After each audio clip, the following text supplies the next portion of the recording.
Hello guys, sa video pong ito, ituturo ko po sa inyo kung paano po tayo ulit mag-create ng Facebook account. So sa mga wala pang Facebook account diyan at hindi pa po alam kung paano magkaroon ng Facebook account, para po sa inyo itong video na ito. At bago ang lahat, wag niyo pong kalimutang mag-like and subscribe and pa-click na po ang notification bell para po updated po kayo sa mga bagong upload na video. Pumunta na po tayo sa Facebook application. So dito guys, pindutin nyo yung my profile nyo, yung my picture, and then scroll down lang dito. At makikita nyo po ang logout. Pindutin ang logout. And then, again, logout. Pindutin. Dito guys, medyo loading tayo. Mahina po yung internet. Pasensya na guys. So, ayun guys, dito sa pinakang baba po, may nakikita po kayong create new account. Pindutin nyo po yan guys. Magki-create po tayo ng bagong Facebook account. Para po ito sa mga baguhan pa lamang dito sa pag-Facebook. So, ayun guys, get started. Pindutin nyo yan.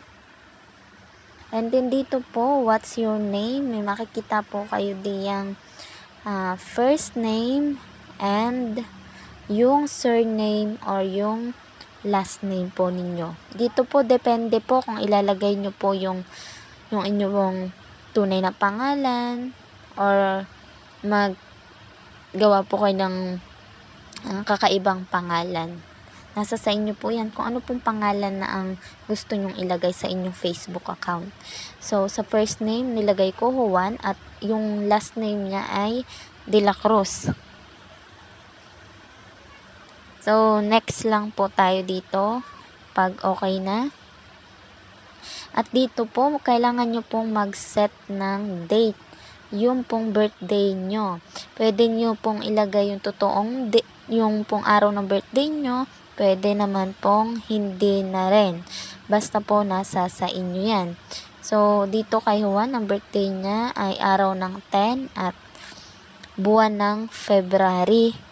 At dito po sa taon niya, dito ilagay ko na lang ay 2013. So guys, take note lang po Huwag nyo po itong gagayahin. So ito po ay example lang. Pwede nyo lang sundan siya.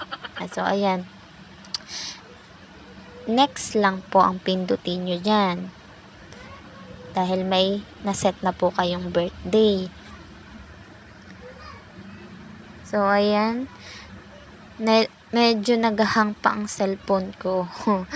So, dito guys, what's your gender? So, mamili kayo kung babae ba o lalaki po kayo. Dahil si Juan ay lalaki, syempre male ang pindutin natin, and then next po.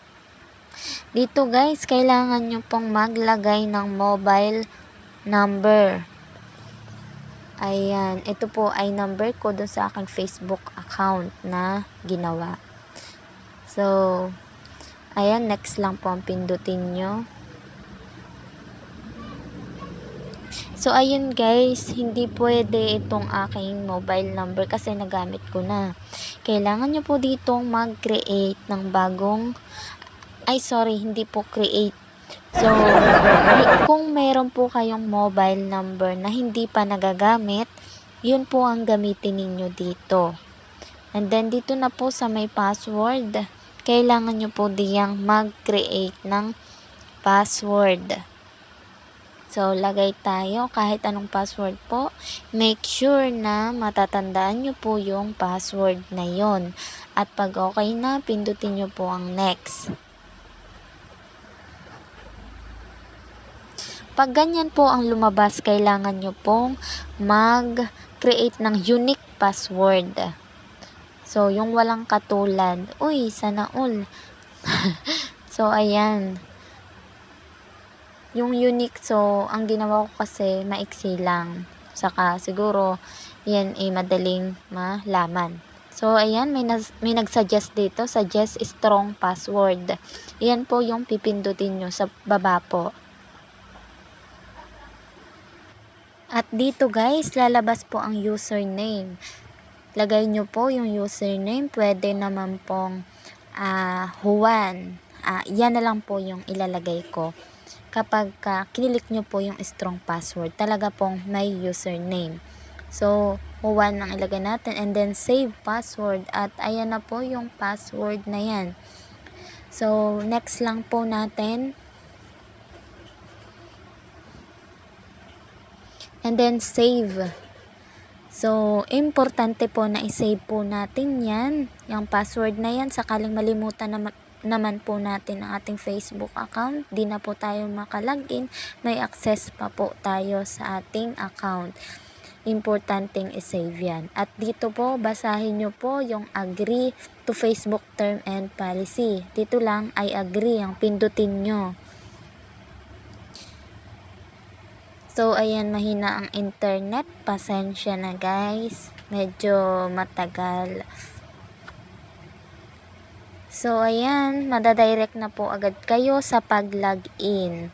Ayan, andyan na po agad yung inyong password. Nakasave na yan guys. So, ayun guys, kung nagustuhan nyo po itong video na ito, baka naman pa-subscribe. At eto na guys, congrats po, meron na po kayong Facebook account. Ganun lang po kasimple guys. Napakadali. So yun lang, pa-subscribe po ng aking channel para at pa-click na din po ng notification bell para po updated kayo. Thank you.